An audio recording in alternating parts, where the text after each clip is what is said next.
আসসালামু আলাইকুম প্রিয় শিক্ষার্থী বন্ধুরা, ওয়েলকাম করছি লার্ন উইথ রবি ইউটিউব চ্যানেলে। Hopefully get today compulsory English honours second year exam. তোমাদের এই পরীক্ষা অনুষ্ঠিত হবে 2 জানুয়ারি 2025 সালে। তো আজকে আমি তোমাদের এই ক্লাসে মোটামুটি প্যাসেজ রাইটিং এ তোমাদের যাদের প্রবলেম ফেস করো পরীক্ষার হলে গিয়ে, তোমরা প্যাসেজ কমন না থাকলে প্যাসেজের উত্তর করতে ভুলে যাও বা উত্তর করতে পারো না, তো তাদের জন্য আজকে এই ক্লাসটি খুবই ইম্পর্টেন্ট। কেননা আমি আজকে দেখাবো প্যাসেজ যদি কমন না করে সেক্ষেত্রে প্রপার ওয়েতে কিভাবে তোমরা প্যাসেজের অ্যান্সার করবা, ঠিক আছে। তো এক্ষেত্রে কিছু টেকনিক অবলম্বন করতে হবে, যে টেকনিকগুলোর মাধ্যমে মূলত প্যাসেজের অ্যান্সার করে আসা সম্ভব, ঠিক আছে। তো আসুন আমরা সেই টেকনিকগুলো ধারাবাহিকভাবে দেখি এবং আমরা এগুলো খাতায় নোট করে রাখি, ঠিক আছে। তো মূলত দেখো, তোমাদের এই পরীক্ষাটা অনুষ্ঠিত হবে 2 জানুয়ারি 2025 সালে। তো এরকম তোমাদের প্যাসেজ থাকবে, তোমাদের exam time more than 3 hours, ঠিক আছে। Read the passage carefully and answer the question below, ঠিক আছে। এরকম তোমাদের প্যাসেজের উপরে লেখা থাকবে, read the passage carefully and answer the question below, ঠিক আছে। তো দেখো, আমি তোমাদেরকে জাস্ট এক্সাম্পল দিয়ে একটা প্যাসেজ এখানে দিয়েছি। এরকম একটা প্যাসেজ থাকবে, যে কোনো আনসিন প্যাসেজ যে কোনো সময়ের ঘটনা তুলে যেতে পারে। দেখো, এই প্যাসেজটি কিন্তু তোমাদের ডিগ্রিতে এসেছিল। আমি জাস্ট এটা বোঝার জন্য তোমাদেরকে প্যাসেজটা দিচ্ছি। এরকম একটা প্যাসেজ থাকবে, এই প্যাসেজ থেকে তোমাদের অ্যান্সার করতে হবে। এখন তোমাদের এই প্যাসেজটি ধরো তোমরা পড়ে যাও নাই, ঠিক আছে। এখন প্যাসেজটি হুবহু তোমাদের মানে পরীক্ষায় এসে গেল, ঠিক আছে। এত কমন পড়লো না, দ্যাটস ইট। সেক্ষেত্রে তোমরা কি করবা, আসুন সেই বিষয়গুলো নিয়ে আলোচনা করি। আচ্ছা, এখন মূলত তোমাদেরকে আমি দেখাচ্ছি যে তোমাদের প্যাসেজে কত মার্ক থাকবে, সেই মার্কটা কোন কোন কোশ্চেনগুলোর অ্যান্সার করতে হবে সেটি আগে তোমরা ক্লিয়ার হয়ে যাও, তাহলে তোমাদের আরো সহজ হবে। কোন ক্যাটাগরিতে আর কি তোমাদের এই প্যাসেজ থেকে কোশ্চেন আসবে বা কোশ্চেনের অ্যান্সার করতে হবে, দ্যাটস ইট। আমরা এখন সেই বিষয়টি দেখাচ্ছি এখানে। 1 নম্বরে থাকবে অ্যানসারিং দ্য কোশ্চেন, ঠিক আছে। অ্যানসারিং দ্য কোশ্চেন থাকবে। এরপর থাকবে গ্রসিংস word meaning and make sentence, ঠিক আছে। এখানে তোমাদের কয়টি সেন্টেন্স ওয়ার্ড থাকবে, যেগুলোর সমর্থক শব্দ লিখতে হবে, তারপর একটি করে সেন্টেন্স তৈরি করতে হবে, দ্যাটস ইট। এরপর recognising the main idea and supporting idea, তোমাদের প্যাসেজে একটা মেইন আইডিয়া, প্যাসেজটা পড়ে বুঝতে হবে। এরপর ওই প্যাসেজ থেকে একটা মেইন আইডিয়া ক্রিয়েট করতে হবে তোমাদেরকে, এবং ওই মেইন আইডিয়াটাকে তোমাদের 3 থেকে 4টি সেন্টেন্সে সাপোর্ট দিতে হবে, যে আসলে এই প্যাসেজটি এই বিষয়গুলোকে নির্দেশ করতেছে, ঠিক আছে। এটা হচ্ছে 3 নম্বরের কোশ্চেন অ্যান্সার। এটা হচ্ছে কি, recognising the main idea and supporting idea, অর্থাৎ মেইন আইডিয়া মাস্ট বি তোমাদেরকে লিখতে হবে ছকের মাধ্যমে। এরপর তোমাদেরকে সেই মেইন আইডিয়াকে কি করতে হবে, সাপোর্টিং আইডিয়া অর্থাৎ 3 থেকে 4টি সেন্টেন্স লিখে সাপোর্ট দিতে হবে প্যাসেজের সারমর্ম বুঝে। তো এই যে মেইন আইডিয়া এবং সাপোর্টিং আইডিয়া কিভাবে লিখতে হয় সেটাও আমি দেখাবো, অ্যানসারিং কোশ্চেন গুলো কিভাবে লিখতে হয় সেটাও দেখাবো, এবং সেন্টেন্স মেকিং কিভাবে করতে হয় সেটাও দেখাবো। আর সর্বশেষ রাইটিং সামারি, অর্থাৎ তোমাদের এই প্যাসেজটি সম্পর্কে একটা রাইটিং সামারি লিখতে হবে। তো এগুলো কিভাবে লিখবা, প্রিয় শিক্ষার্থী বন্ধুরা, দেখো, কম্প্রেশনটি বা প্যাসেজটি এর উপরোক্ত 4 প্রকার উত্তর লেখার জন্য প্রকৃতপক্ষে কোনো নিয়ম নেই। যা সাধারণত বলা হয় তা হলো কম্প্রেশনটি 2 থেকে 3 বার ভালো করে পড়ে নিয়ে নিজের ভাষায় উত্তর করতে হয়। এরপর নিজের ভাষায় উত্তর করতে বলাটা অনেক সহজ, ঠিক আছে, কিন্তু সবার পক্ষে তা করা কি সম্ভব হয়? নিম্নে এই 4 প্রকার প্রশ্নের উত্তর কিছু লেখার কিছু সহজ কৌশল নিয়ে আজকে আমি আলোচনা করব। এখন দেখো, সর্বপ্রথম আমি তোমাদের কোশ্চেনের অ্যান্সার লেখার কৌশলটা দেখাচ্ছি। তো everybody carefully, this class most important, so তোমরা অবশ্যই একটু কেয়ারফুলি হও এবং আমার কোশ্চেনগুলো অবশ্যই তোমরা হ্যান্ডনোটে লিখে রাখো, তাহলে তোমাদের কাজে দেবে, অথবা প্র্যাকটিস করতে পারো, অথবা তোমরা ভিডিওটা পজ করে একটু করে টেনে দেখতে পারো। তো অবশ্যই যারা ফেসবুক থেকে আমার এই ভিডিওটি দেখতেছো অবশ্যই আমার ফেসবুকে লাইকস কমেন্টস করে জানাবা, আর তোমরা যারা ইউটিউব থেকে দেখতেছো অবশ্যই আমার চ্যানেলটিকে সাবস্ক্রাইব করবা যারা নতুন, ঠিক আছে। আর তোমরা যারা শিওর পাস পিডিএফ হ্যান্ডআউট নিতে চাও 100% শিওর পাস শর্টকাট টেকনিক দ্বারা নিয়ন্ত্রিত এবং একেবারে পাস মার্ক নিশ্চিত এরকম একটা পিডিএফ হ্যান্ডআউট অনলি 2050 টাকা, মাত্র 250 টাকা। যারা নিতে চাও আমার হোয়াটসঅ্যাপ নম্বরে যোগাযোগ করো 01776921362 এই নম্বরে। ধন্যবাদ সবাইকে। আমি এখন প্রশ্নের অংশে যাচ্ছি, ঠিক আছে। যে প্রশ্নের অংশ সাজানোর কৌশল। 1 নম্বর, প্রশ্নের অংশ ব্যবহৃত অংশ যেমন WH কোশ্চেন বাদ দিতে হবে।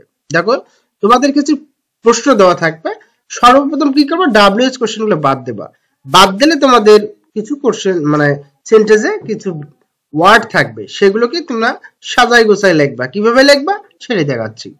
প্রশ্নের মধ্যে সাহায্যকারী ভার্ব উল্লেখিত সাবজেক্টের আগে থাকে, কিন্তু উত্তরের বেলায় সাহায্যকারী ভার্ব উল্লেখিত সাবজেক্টের পরে বসাতে হবে। ঠিক আছে, কি হয় যে প্রশ্নে সাহায্যকারী ভার্ব সাবজেক্টের আগে থাকে, কিন্তু উত্তরের বেলায় সাহায্যকারী ভার্ব উল্লেখিত সাবজেক্টের পরে বসাতে হয়। ঠিক আছে। 3 নম্বর কৌশল হচ্ছে, যদি সাহায্যকারী ভার্ব হিসাবে ডু ডাজ ডিড থাকে তবে উত্তরের বেলায় তা বাদ দিতে হবে। দেখো যদি সাহায্যকারী ভার্ব হিসেবে ডু ডাজ ডিড এই তিনটি যদি থাকে তাহলে উত্তরের বেলায় অবশ্যই তোমাদেরকে সেটা বাদ দিতে হবে। ঠিক আছে। 4 নম্বর, ডাজ বাদ দিয়ে মূল ভার্বের সহিত এস বা ইএস যোগ করতে হবে এবং ডিড বাদ দিয়ে মূল ভার্বের পাস্ট ফর্ম বসাতে হবে। অর্থাৎ ডিড থাকলে বুঝতে হবে যে এটি পাস্ট বোঝাচ্ছে। ঠিক আছে, ডিড তো পাস্ট ফর্ম, আর ডাজ থাকলে অবশ্যই ভার্বের শেষে এস বা ইএস যোগ করতে হয়। ঠিক আছে, এখন কিভাবে যোগ করবো আমি দেখাচ্ছি। আমি গঠন প্ল্যানই তোমাদেরকে এখানে দিয়েছি যে তোমরা কিভাবে কোশ্চেনগুলো অ্যান্সার করবা। দেখো প্রথমে সাবজেক্ট মানে ডাব্লিউএস কোশ্চেন তো বাদ দিলা, এখন তোমরা ওই সেন্টেন্সটা থেকে সাবজেক্ট নিবা, তারপরে সাহায্যকারী ভার্ব নিবা, তারপরে মূল ভার্ব নিবা, তারপরে অবজেক্ট নিবা, তারপর প্যাসেজ থেকে প্রাপ্ত অংশ তোমরা লিখে দিবা। আবার সাবজেক্ট প্লাস মূল verb plus object plus passage থেকে প্রাপ্ত অংশ। যদি প্রশ্নটি হোয়াই দ্বারা শুরু হয় তবে উত্তরের বেলায় উত্তর করার সময় হোয়াই বাদ দিয়ে ডাব্লিউএস কোশ্চেন করতে হবে। এখন আমি এক্সাম্পলে যাচ্ছি, যে আমি তো ওখানে গঠন প্রণালীটা তোমাদেরকে দিয়ে দিলাম। এখন ধরো why is teaching English to native people of Bangladesh not all and এসেটার্স। ঠিক আছে, দেখো এখানে এই যে হোয়াই ডাব্লিউএস কোশ্চেন আমি বলেছি হোয়াই, এখানে হোয়াই রয়েছে। তো আমি কি বলেছি, যদি হোয়াই দ্বারা থাকে, ঠিক আছে, হোয়াই মানে কেন, রাইট। তো আমরা এখন অ্যান্সার কিভাবে করব, দেখো আমরা অ্যান্সার কিভাবে করি। আমরা এখানে দুটি উপায়ে অ্যান্সার করতে পারি, তো একটি একটি করে আমরা দেখাচ্ছি অ্যান্সার। প্রথমে আমরা কি করব, হোয়াইটা বাদ দিলাম, এরপর থাকলো কি আমরা টিচিং থেকে শুরু করলাম ধরো। ঠিক আছে, হোয়াই এবং সাহায্যকারী ভার্ব বাদ দিলাম। ঠিক আছে, আমরা টিচিং থেকে যদি শুরু করি তাহলে দেখো যে teaching English to native people of Bangladesh, ঠিক আছে, নট অল অ্যান্ড এসে ট্যাক্স। ঠিক আছে, এই যে এরপরে তোমরা দিবা বিকজ অফ।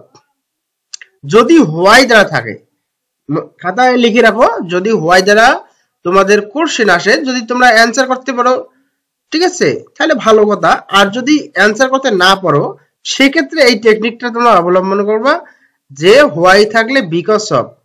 ঠিক আছে, প্রশ্ন থাকে ডাব্লিউএস কোশ্চেন এবং সাহায্যকারী ভার্ব বাদ দিবা, তারপর বাকি অংশ লিখবা, তারপর কি করবা বিকজ অফ লিখে তারপর প্রশ্নটা বুঝে প্যাসেজ থেকে প্রাপ্ত অংশ তুলে দিবা।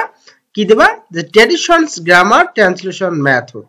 ঠিক আছে, তো আমি বোঝার জন্য এটা দিয়েছি, তোমরা অবশ্যই most importance because of, right, তোমরা নোট করে রাখো যে বিকজ অফ কথাটি তোমাদেরকে দিতে হবে। তো এটাই হচ্ছে। এরপরে আসি, যদি প্রশ্নটা হাউ দ্বারা থাকে তাহলে হাউ দ্বারা থাকলে তোমরা কিভাবে অ্যান্সার করবা। হাউ দ্বারা যদি কোনো প্রশ্ন শুরু হয় তাহলে হাউকে বাদ দিয়ে অংশ লিখে বাই লিখে প্যাসেজ থেকে বাকি অংশ লিখতে হবে। হাউ দ্বারা যদি কোনো প্রশ্ন শুরু হয় তাহলে হাউকে বাদ দিয়ে বাকি অংশ লিখে বাই লিখে প্যাসেজ থেকে প্রাপ্ত অংশ লিখতে হবে। ঠিক আছে, কখন লিখবা? যখন তুমি ধরো যে আমি আসলে এই প্রশ্নটা সহজভাবে অ্যান্সার করতে পারতেছি না, এখন কোনো উপায় নাই, সেক্ষেত্রে আমি এই টেকনিকটা যদি আমি অবলম্বন করি তাহলে অবশ্যই সেখান থেকে ভালো একটা মার্ক কাউন্ট করতে পারো। ঠিক আছে, তো আমরা আসি, ধরো একটা কোশ্চেন আমি এখানে দিয়েছি যে how do the garments industries contribute to your economy. ঠিক আছে, যে কেমন করে যে গার্মেন্টস শিল্প আমাদের দেশের অর্থনীতিতে সহায়তা করে। ঠিক আছে, তো এই প্রশ্নটা কিন্তু অর্থ এটাই। ঠিক আছে, তো তোমরা অবশ্যই বুঝতে পারবা। তো আমি এখানে দিয়েছি, ধরো তোমরা বুঝতে পারলা না, সেক্ষেত্রে হাউ ডু এই কথাটা তোমরা বাদ দিলা। এরপর কি থাকলো? The garments industry contribute to our economy. ঠিক আছে, এরপর আমি কি বলেছি? সূত্র বলেছি, এই যে বাইটা তোমরা লিখে দেবা। আর এই যে বাইয়ের পর এই যে আর্নিং ফরেন কারেন্সি, তার মানে এই গার্মেন্টস শিল্পটা যখন বিদেশে কাপড় রপ্তানি করে তখন কি বিদেশ থেকে ফরেন কারেন্সি অর্থাৎ বিদেশি বৈদেশিক মুদ্রা অর্জন করে। এই কথাটা, এতটুকু কথা কিন্তু তোমাদের প্যাসেজে দেওয়া থাকবে। তো এই ক্ষেত্রে বুঝে অ্যান্সার করতে হবে।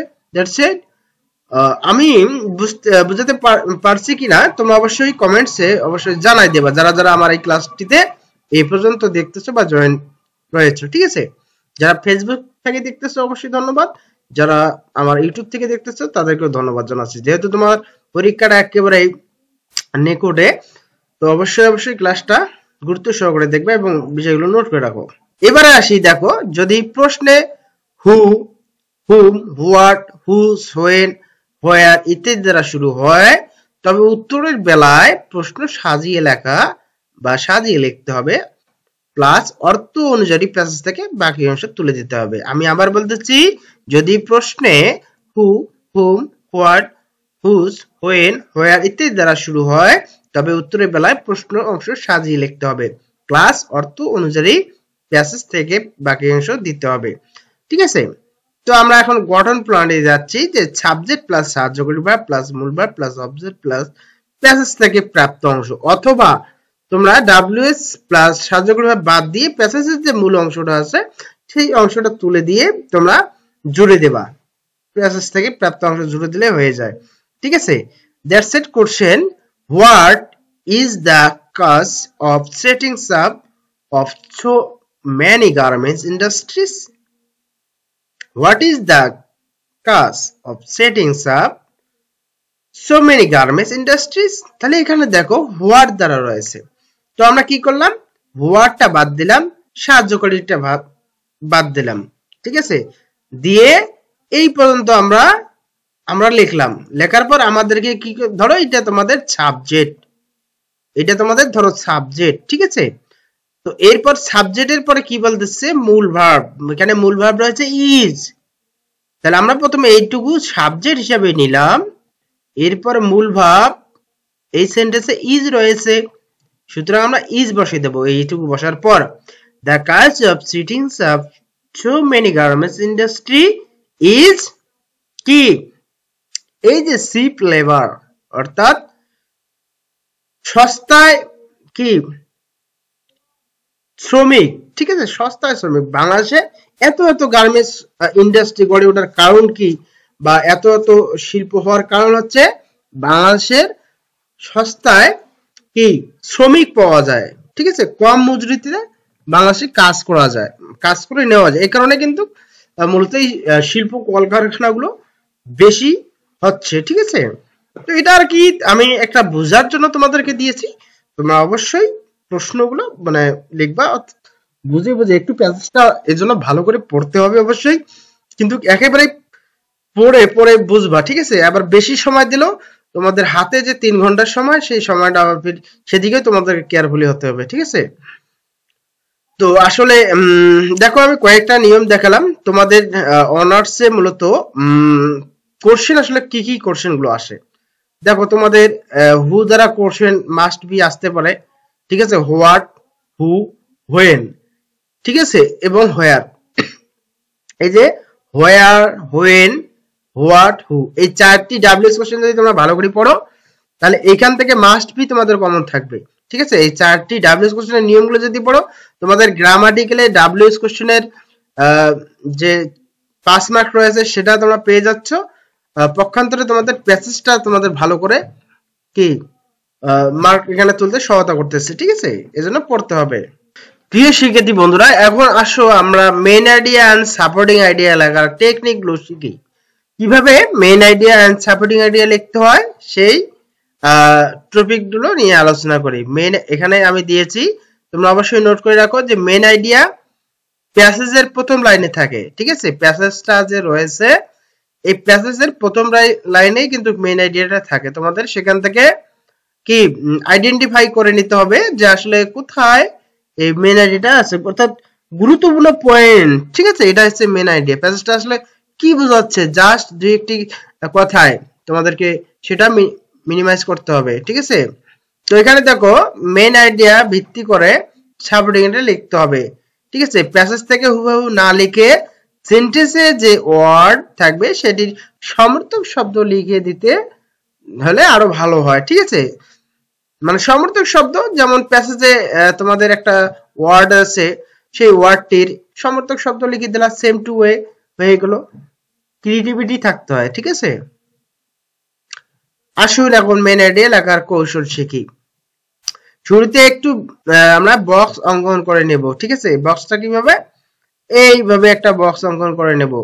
আবার আমরা এমন ভাবে বক্স অঙ্কন করে নিব, আগে কি কি লিখবো সেগুলো মনস্থ করে রাখবো। ঠিক আছে, আবার একবার লিখে যদি কাটা দেই তাহলে বিষয়টা আসলে ভালো দেখায় না। ঠিক আছে, যাতে করে কোনো কাটাকাটি না হয় বক্সের মধ্যে, সেইভাবেই তোমাদেরকে লিখতে হবে। প্রথমে লিখবা মেইন আইডিয়া, এরপরে লিখবা সাপোর্টিং আইডিয়া। তো সাপোর্টিং আইডিয়া লেখার জন্য 3টি কলাম তোমরা এখানে লিখবা, মানে 3টি ঘর করে নিবা, আর জাস্ট এখানে মানে একটি ঘর করে নিলে হয়ে যাবে। ঠিক আছে, এখানে লিখবা বিষয়। ঠিক আছে, আমি যে প্যাসেজের যে বিষয়টা বলছি প্রথম লাইনে থাকে সেই বিষয়টা লিখে ইজ এ কার্ডস। ঠিক আছে, ড্যাশ ইজ এ কার্ডস, তার মানে প্যাসেজের মূল যে বিষয়টা এখানে লিখবা ড্যাশ ইজ এ কার্ডস। ঠিক আছে, তো এরপর প্যাসেজটা বুঝে বুঝে তোমরা 3টি লাইন এইভাবে লিখবা, তাহলে প্রপার ওয়েতে যে তোমাদের এই মেইন আইডিয়া এন্ড সাপোর্টিং আইডিয়ার যে মার্কটা রয়েছে সেই মার্কটা তোমরা অনায়াসে তুলতে পারবা। সাপোর্টিং আইডিয়া লেখার টেকনিক আমি এখন তোমাদেরকে দেখাচ্ছি। ঠিক আছে, প্রথমে প্যাসেজ যদি ভালো দিক সম্বন্ধে হয় বিষয়টা লিখবা, লিখে is an importance elements of human life. ধরো এই যে এখানে বিষয়টা যে দিয়েছি, প্যাসেজটা যদি ভালো দিক সম্পর্কে হয়, ঠিক আছে, প্যাসেজটা পড়লা তুমি ভালো দিক সম্পর্কে, তাহলে লিখবা প্যাসেজের মূল বিষয়টা লিখে is an importance elements of life. ধরো আমি এইটুকু লিখলাম, প্যাসেজের বিষয় দিলাম, যে কোনো একটা বিষয় তোমরা দিয়ে নাও, যে কোনো একটা বিষয় এখানে বসাই দিলে হবে। তারপর লিখবা is an importance element of life. ঠিক আছে, আর যদি খারাপ দিক হয় তখন আগের যে বিষয়টা আমি দেখালাম দ্যাট ইজ এ কার্ডস, ঠিক আছে, সেটাই লিখবা। তো এরপরে আসো, প্যাসেজ যদি বিভিন্ন সম্বন্ধে হয়, বিজ্ঞান সম্পর্কে যদি হয়, তাহলে লিখবা দ্যাশ is wonderful inventions of modern science. ঠিক আছে, অনেক সময় বিজ্ঞান সম্পর্কে প্যাসেজ দিতে পারে, সেক্ষেত্রে এই মেইন আইডিয়া লেখার কৌশলটা আমি দিচ্ছি, দ্যাশ is a wonderful inventions of modern science. ঠিক আছে, তাহলে হয়ে যাচ্ছে। এটা গেল তোমার মেইন আইডিয়া লেখার কৌশল। এখন আসো সাপোর্টিং আইডিয়া কিভাবে লিখবা। সাপোর্টিং আইডিয়া লেখার কৌশলটা দেখো, যে প্যাসেজের অ্যানসারিং কোশ্চেন 3টি উত্তর এখানে সাজিয়ে লেখা যাবে, আবার প্যাসেজ থেকে 3টি গুরুত্বপূর্ণ লাইন তুলে দিলে হবে। ঠিক আছে, মনে রাখবা এখানে সাবজেক্ট দ্বারা শুরু না করে to, the, I N G, because, noun অথবা ভার্ব দ্বারা শুরু করলে ভালো হবে। ঠিক আছে, মনে রাখবা যখন তোমরা সাপোর্টিং আইডিয়াটা যখন তোমরা লিখবা, সাপোর্টিং আইডিয়া কোনটা, এই যে 3টি লাইন এখানে লিখতে হবে, এই প্যাসেজ থেকেই তুলে দিবা। তবে প্যাসেজ থেকে যখন তুলে দিবা তখন শুধু মানে একটা বিষয় লক্ষ্য রাখবা যে শুরুতে সাবজেক্ট আছে কিনা। যদি সাবজেক্ট থাকে তাহলে শুধু সাবজেক্টটা বাদ দিয়ে শুরু করবা কি দিয়ে, to, the, I N G, because, noun অথবা ভার্ব দ্বারা শুরু করলে তোমাদের এটা গ্রহণযোগ্যতা পায় বেশি। ঠিক আছে, তখন এটা গ্রহণযোগ্যতা পায় বেশি, সেক্ষেত্রে তোমাদের মার্কটা ছাড় দিতে বাধ্য থাকে। এখন আসি আমরা answering to the question part C, মানে সি নাম্বারটা, ঠিক আছে। তো দেখো এখানে তোমাদের এইভাবে তোমরা ছক অঙ্কন করে নেবে। তোমাদের যে কয়টি ওয়ার্ড মিনিং তোমাদের থাকবে, সেন্টেন্স দেওয়া থাকবে, ঠিক আছে, যে সেন্টেন্স গুলো এখানে লিখবা, এখানে মিনিংটা করবা, আর এখানে বেস ওয়ার্ডটা লিখবা। অর্থাৎ এখানে লিখবা তোমাদের প্রশ্নে যে ওয়ার্ড গুলো দেওয়া থাকবে এখানে লিখবা। লেখার পর এই ওয়ার্ডটার মিনিং এখানে করবে। মিনিং বলতে কি, যে কোনো একটা সমার্থক শব্দ তোমরা করবা, ঠিক আছে। মিনিং বলতে ওই সেন্টেন্সের মানেটা বাংলায় লিখে দিও না, এর অর্থ হচ্ছে সিনোনিমস অর্থাৎ সমার্থক শব্দটা লিখবা, ঠিক আছে। যেমন গুড, গুডের সমার্থক শব্দ কি এটা লিখলা, ঠিক আছে, লিখে একটা এখানে সেন্টেন্স তৈরি করে দিলা, ঠিক আছে। এইভাবে তোমাদেরকে লিখতে হবে। তো আমার অবশ্য পিডিএফ হ্যান্ডআউটে এই বিষয়গুলো পরিপূর্ণভাবে সাজানো রয়েছে, তোমরা যারা চাও শিওর পাস, ঠিক আছে। তোমাদের দেখো অনার্স এর বিষয়টা কি, ডিগ্রির বিষয়টা একটা আলাদা। অনার্স এর বিষয়টা হচ্ছে নন ক্রেডিট, ঠিক আছে। তোমাদের পরীক্ষা 100 মার্কেই হবে, কিন্তু এটা নন ক্রেডিট। তোমাদের পাস মার্ক হচ্ছে 40। তো 40 থেকে যদি তোমরা 80 মার্ক তোলো তাও পাস, আবার 40 থেকে 39 পেলে ফেল। তার মানে 41 পেলেও পাস, 90 পেলেও পাস। জাস্ট তোমাদের পরীক্ষায় এটা থাকবে পাস অথবা ফেল, ঠিক আছে। ডিগ্রির ক্ষেত্রটা একটু ভিন্ন, ডিগ্রির ক্রেডিট রয়েছে, ঠিক আছে, সেক্ষেত্রে ভালো রেজাল্ট করার চান্স থাকে। কিন্তু তোমাদের অনার্সে, ঠিক আছে, এটা যেহেতু নন ক্রেডিট, সুতরাং তোমাদের পাস ফেল বিষয়, এই বিষয়টাই তোমাদের গুরুত্ব দিতে হবে, ঠিক আছে। তো আমার পিডিএফ হ্যান্ডআউটটি যদি তোমরা গ্রহণ করো বা তোমরা সংগ্রহ করো, তাহলে পাস করার যে টেকনিকগুলো, কৌশলগুলো সেইখানে পরিপূর্ণভাবে সাজা আছে, জাস্ট এনাফ, ঠিক আছে। তো এইভাবে তোমরা তৈরি করে নেবা, ঠিক আছে। এখন দেখো আমি সেন্টেন্স মেকিং করাচ্ছি। সেন্টেন্স মেকিংটা কিভাবে করবা, ঠিক আছে। সেন্টেন্স মেকিং করতে হলে আমাদের নাউন, অ্যাডভার্ব, ভার্ব সম্পর্কে জানতে হবে, ঠিক আছে। তো এক নম্বরে দেখো অ্যাডভার্ব, অ্যাডভার্বের শেষে কি আছে, লি, এল ওয়াই থাকলে বুঝে নেবা। অ্যাডজেক্টিভের শেষে প্লাস এল ওয়াই যোগ করে দিলে হয়ে যাবে, ঠিক আছে, অ্যাডভার্ব, ঠিক আছে। অ্যাডজেক্টিভের শেষে যদি তোমরা এল ওয়াই যোগ করো তাহলে কি হয়, অ্যাডভার্ব হয়ে যায়। অ্যাডজেক্টিভের শেষে এল ওয়াই যোগ করে দিলে অ্যাডভার্ব হয়ে যায়। তার মানে অ্যাডভার্বের শেষেই তোমরা বুঝতে পারবা যে এল ওয়াই থাকলে এটা অ্যাডভার্ব, এল ওয়াই থাকলে অ্যাডভার্ব। তো অ্যাডভার্বের মানে গঠন প্রণালী কি, he, she, Rahim plus did plus finished plus object plus adverb. Adverb কি, এল ওয়াই লাস্টে, এল ওয়াই লাস্টে থাকলে অ্যাডভার্ব, ঠিক আছে। তো আমি একটা এক্সাম্পল দিচ্ছি যে রহিম ডিড দ্য ওয়ার্ক কেয়ারফুলি। দেখো এখানে হি, শি, রহিম যে কোনো একটি থেকে আমরা নিলাম, রহিম নিলাম, যে কোনো একটা নেম নিয়েছি, ঠিক আছে, রহিম নিয়েছি। এরপর আমরা গঠন প্রণালী অনুযায়ী ডিড নিয়েছি, রহিম ডিড, তারপরে দা ওয়ার্ক, ঠিক আছে, আমরা অবজেক্ট নিয়েছি দা ওয়ার্ক কেয়ারফুলি। কেয়ারফুলি, এই যে কেয়ারফুলি লাস্টে দেখো, লাস্টে রয়েছে কি, এল ওয়াই, আর এল ওয়াই থাকলে কি হয়, সেটি অ্যাডভার্ব হয়ে যায়। তো আমি বলেছি যে হি, শি, রহিম যে কোনো একটি নিতে হবে সেন্টেন্স গঠনের সময়। এরপর did, finished plus object plus adverb, মানে ডিড অথবা ফিনিশড, ডিড অথবা ফিনিশ নেবা। তো আমরা এখানে ডিড অথবা ফিনিশের জায়গায় ডিড নিয়েছি। এরপর দা ওয়ার্ক অর্থাৎ অবজেক্ট একটা বসিয়ে দিয়েছি। এরপর কেয়ারফুলি নিলাম, কেয়ারফুলিটা হচ্ছে এল ওয়াই আছে, এই জন্য এটা অ্যাডভার্ব, ঠিক আছে। আর এই কেয়ারফুলি কিন্তু তোমাদের এটা প্রশ্নে থাকবে, ঠিক আছে, তো প্রশ্নে থাকবে এটা, হ্যাঁ। এখন যদি মানে তোমাদের ওয়ার্ডটি যদি নাউন হয়, সেক্ষেত্রে তোমরা কি করবা, কিভাবে সেন্টেন্স তৈরি করবা, সেক্ষেত্রে দেখো আমি দেখাচ্ছি যে ভার্ব প্লাস এল, শন, এস আই ও শন, EST, AN CE, ER, GR, TS, D, AG, ট্রু, টিওয়াই, মেন, ডম, এগুলো হচ্ছে নাউনের কি সূত্র। তোমার এই প্রত্যেকটা ওয়ার্ডের শেষে যদি তোমার দেখো যে ডম, তারপরে যেমন মেনশনস, এখানে শনস রয়েছে, ঠিক আছে, যেমন আর্গুমেন্ট, এই আর্গুমেন্টটি, আর্গুমেন্ট হলো নাউন, ঠিক আছে। মেনশন এটা কি নাউন, ঠিক আছে। সিচুয়েশন নাউন, ঠিক আছে। এরকম আমি তোমাদেরকে বোঝাচ্ছি যে শনস, তারপরে ইএসটি, ঠিক আছে, এজেন্সি, এএনসি, এগুলো যদি তোমার ওয়ার্ডের শেষে দেখো তাহলে এটি বুঝবা যে নাউন। আর ওই ওয়ার্ডটি যদি নাউন হয় তাহলে কিভাবে সেন্টেন্স তৈরি করবা, এটাই তো। তো আমি এখানে নিয়ম দিয়েছি, দেখো হিজ, হার, রহিমস প্লাস নাউন।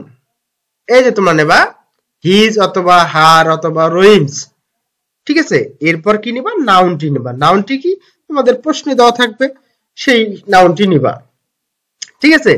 এরপর plus is not so good. Is not so good এটা কিন্তু সূত্র, এটা কে দিল, আমি দিলাম। এইভাবে তোমরা সেন্টেন্স তৈরি করতে পারবা, ঠিক আছে। তো এক্সাম্পল, হার এনজয়মেন্ট, এই দেখো এনজয়মেন্ট, এনজয়মেন্ট শেষে কি আছে, মেন্ট রয়েছে। মেনটা কি, মেনটা কখন তোমরা বুঝবা যে মেন থাকলে এটি কি, এটি নাউন। কারণ নাউনের ওয়ার্ডের শেষে যদি মেন্ট থাকে তাহলে বুঝে নেবা যে এটি নাউন, ঠিক আছে। নাউন মানে নাম, ঠিক আছে। তাহলে her enjoyment is not so good, ঠিক আছে।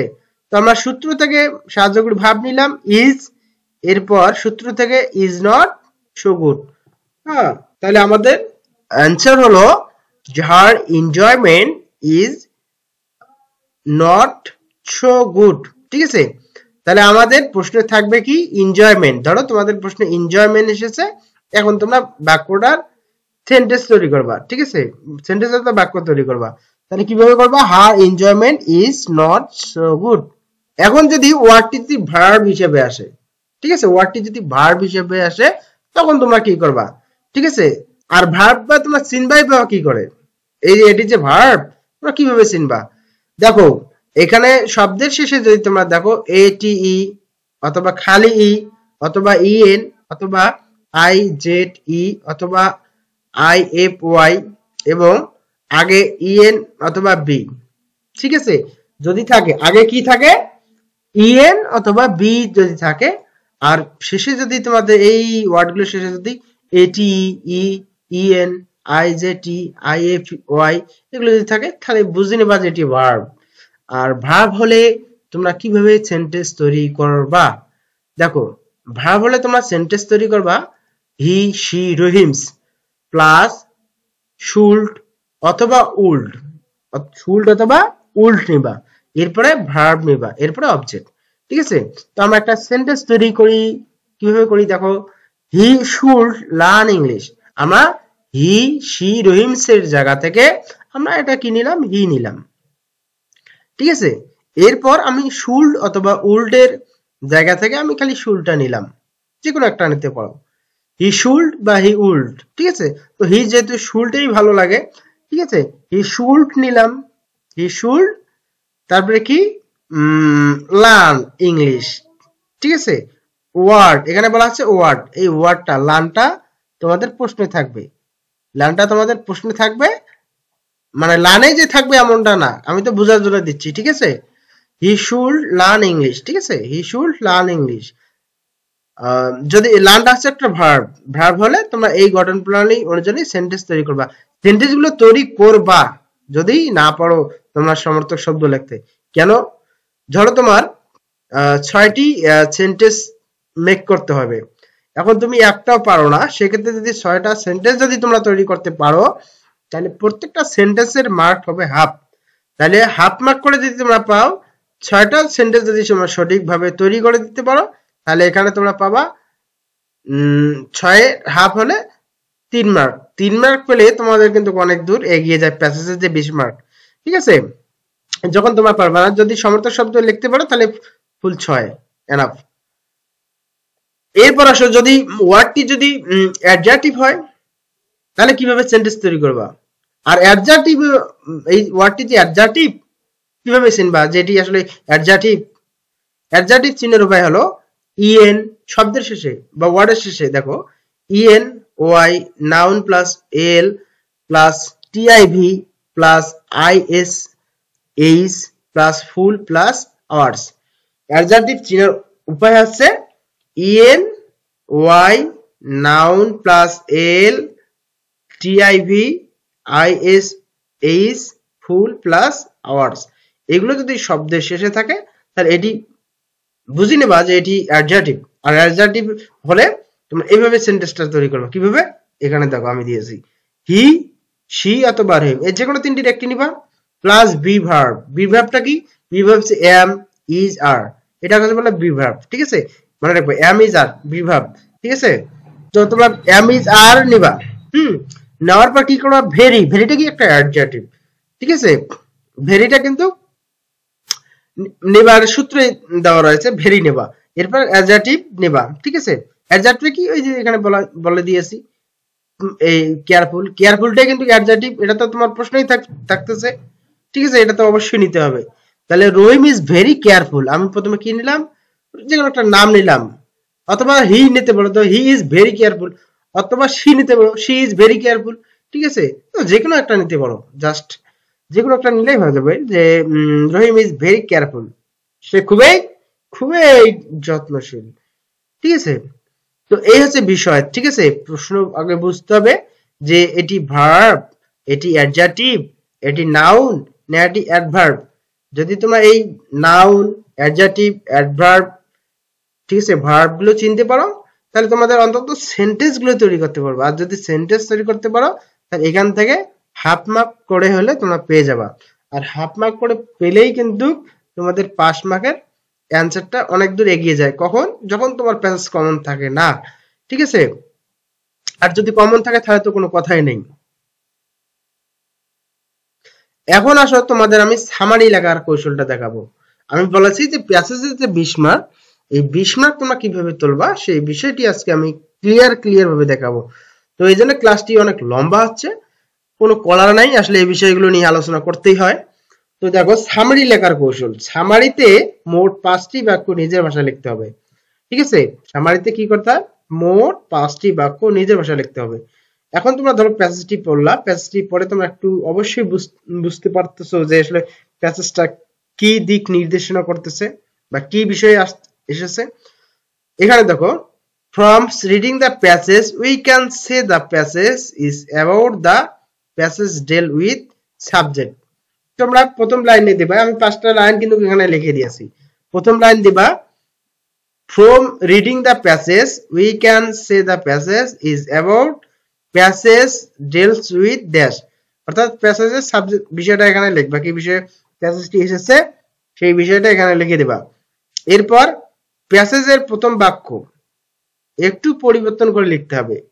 পরিবর্তন বলতে কি? পরিবর্তন বলতে ধরো প্যাসেজে একটা ওয়ার্ড আছে, সেই যে ওয়ার্ডটার সমর্থক শব্দ তুমি জানো, ওই ওয়ার্ডটার সমর্থক শব্দ জাস্ট খালি চেঞ্জ করে দিবা, তাহলে একটু পরিবর্তন হয়ে গেল। তাহলে পরীক্ষক যখন খাতা কাটবে তখন বুঝলো যে হুবহু এই প্রশ্নটি বা এই সেন্টেন্সটি তুলে দেয় নাই, একটু ক্রিয়েটিভিটি করে দিতেছে। এটা তোমাদের থাকতে হবে। এরপর দেখো শুরুতে যে অ্যানসারিং কোশ্চেন, 3টি উত্তর একসাথে মিলিয়ে লিখতে হবে।